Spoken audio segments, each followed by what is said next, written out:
In September 2017, the advocacy group Families for KanCare Reform conducted a statewide survey of parents and guardians of children with intellectual or developmental disabilities to measure their satisfaction with KanCare.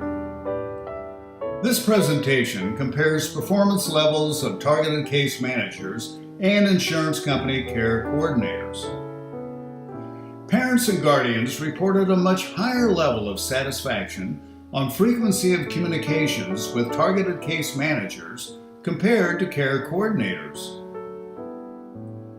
The same is true with how quickly targeted case managers respond to the needs of their children. TCMs have closer relationships with families. TCMs are much quicker to respond to questions or needs for supports and help. TCMs do a superior job coordinating community supports compared to care coordinators. Insurance company bureaucracy and duplication of efforts weighed heavily on families and were perceived as impediments to timely and effective services for their children.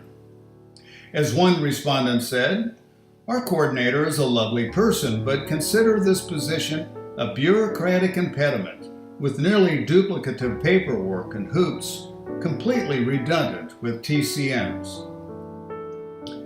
Care coordinator caseloads sometimes are in excess of 150 persons, including many types of Medicaid beneficiaries they must serve.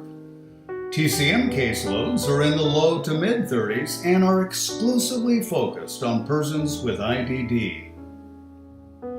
TCMs top care coordinators on all service performance measures and are clearly perceived as diligent and knowledgeable specialists in long-term care and supports.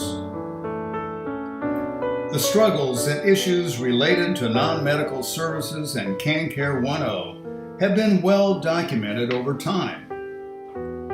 TCMs are specifically trained to know and to meet the long-term care needs of persons with intellectual or developmental disabilities.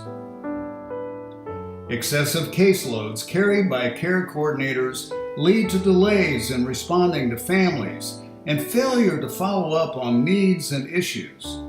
Imagine what conditions would be if there were no targeted case managers to meet the needs of persons with IDD and their families.